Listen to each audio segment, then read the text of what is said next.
Hello বন্ধু, তোমরা সবাই কেমন আছো? আশা করি ভালো আছো। আমরাও ভালো আছি। তো দেখতে থাকো নতুন একটি ব্লগ, আশা করি ভালো লাগবে। আর এখন দেখো দুপুর 1:30 বাজে। তো দুপুর 1:30 থেকে ব্লগটা শুরু করলাম। এদিকে দেখো মা রান্না করছিল।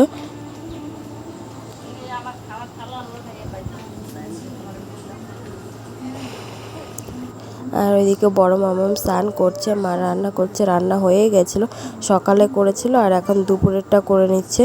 তো এদিকে দেখো মামাম স্নান করছে, তো ওকে আমি মুছে দেবো। আর ছোটো মামামকে স্নান করানো হয়ে গেছিলো। আর সকালে কিছু থালা বাসন ছিল, তো সেগুলো আমি একটু ধুয়ে নিচ্ছিলাম। তো ধুয়ে নেওয়ার পরে তারপরে আর যা কাজ আছে ঘরে, তো সেই কাজগুলো আমি করে নেব। আর মা তো বাইরে রান্না করছে, তোমাদের তো দেখালামই। আর শরীরটা আগে থেকে একটু ভালো হয়েছে, কিন্তু ঠান্ডাটা রয়েছে, তো তার জন্য দিয়ে তাও একটু শরীরটা একটু খারাপ আছে। কিন্তু আগে যে জ্বরটা ছিল উঠতেই পারতাম না, তো সেইটা নেই এখন। কিন্তু ওই ঠান্ডাটার জন্য শরীরটা একটু খারাপ আছে, তো তাই।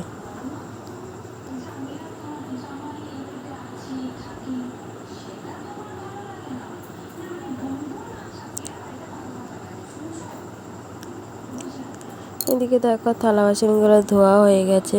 আর মিক্সচারে মামার জন্য একটু খাবার মানে পেস্ট করে তারপরে দিয়ে খাওয়ানোর চেষ্টা করছিলাম, কিন্তু ও খায়নি। ছোটো মানুষ তো, প্রথম প্রথম তো, তাই দিয়ে খেতে চায় না। পরে দিয়ে হয়তো খাবে। আর এদিকে আমি হচ্ছে থালা বাসনগুলো সব জল ঝরানোর জন্য এখানে দিয়ে দিচ্ছিলাম। তো জল দিয়ে দেওয়ার পরে তারপরে আমি ঘরটা একটু ঝাড় দিয়ে নেব। তো ঝাড় দিয়ে তারপর আর যা কাজকর্ম আছে তো সেগুলোও করে নেব। আর মা দুপুরবেলা আখের রস এসেছিলো, তো আখের রস নিয়েছিল, তাই আমি একটু খেয়েছিলাম। আর মামাকে দিয়েছিলাম।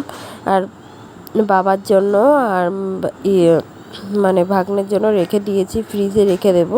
তো তার জন্য দিয়ে ফ্রিজে রাখতে গেছি। আর কৌটোটা না কোনো জায়গায় ঢুকছে না। তো তারপরে দিয়ে দেখলাম নিচে সবজি যেখানে রাখে, তো সেই জায়গাটা ঢুকে গেল কৌটোটা। তো সেখানেই রাখলাম। আর আখের রসটা অতটাও খেতে ভালো ছিল না, কেমন একটা পানসে পানসে জল জল টাইপের ছিল। কিন্তু হচ্ছে রেখেছে, আর আমি তো খেতেও চাইনি, কিন্তু ওই বড় মামাকে দিয়েছি, ও একটু জোর করে দিল, তাই সেটাই খেলাম। আর এদিকে দেখো কিছু সবজি ছিল, তো ওই সবজিগুলো আমি ফ্রিজে রাখবো। তো তার জন্য দিয়ে আমি সবজিগুলো ভরে নিচ্ছিলাম। কাঁকরোল ছিল দুটো, আর পটল ছিল, আর উস্তা। তো এইগুলোই আমি সব ভরে রাখছি। তো ফ্রিজে রেখে দেবো, কারণ বাইরে রাখলে না নষ্ট হয়ে যাবে জিনিসটা। তো ফ্রিজে রেখে দিলে কি ভালো থাকবে। আর দুপুরে রান্না হয়েছিল দেখো ভাত, এদিকে হচ্ছে কচুর শাক, কাঁকরোল ভাজা, শাক ভাজা, ডাল, আর হচ্ছে সয়াবিনের তরকারি। তো আজকে এই রান্না হয়েছিল। এই ডালটা সকালবেলা রান্না হয়েছিল। এদিকে আর আমি ঘরটা এখন ঝাড় দিয়ে নেব, তো তার জন্য দিয়ে এগুলো সব গুছিয়ে নিচ্ছি। তারপরে বড় মামাকে খাইয়ে দেব, কারণ ওরও খাওয়ার সময় হয়ে গেছে। আর ওকে খাইয়ে দেওয়ার পরে ওকে ঘুম পাড়িয়ে দিতে হবে, না হলে ও আবার পড়তে যেতে যাবে না। কারণ ঘুম যদি ঠিকঠাকভাবে না হয় না, পড়তে যেতে চায় না, কান্নাকাটি করে। তো তার জন্য ভাবলাম যে আগে ওকে ঘুম পাড়িয়ে দিয়ে নিই, তারপরে দিয়ে হচ্ছে আগে খাইয়ে ঘুম পাড়িয়ে দিয়ে তারপরে।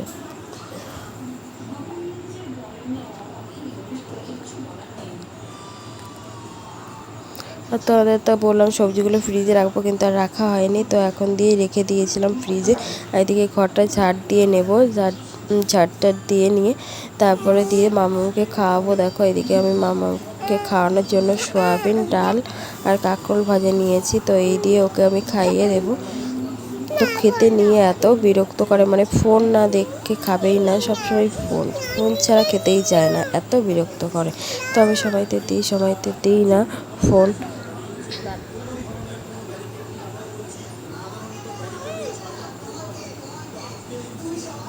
আর এদিকে দেখো তারপর দুপুরবেলা একটু ঘুমিয়ে নিয়েছিলাম। তো সন্ধ্যের সময় মা হচ্ছে চা বানিয়েছিল, চা আর হচ্ছে চাল ভাজা। কারণ ওই সকালে বলছি, কারণ দুপুরবেলা তো দেখলাম চাল আর কাঁঠালের বীজ দিয়েছিলাম, তো চালগুলো ভাজা করেছিলাম।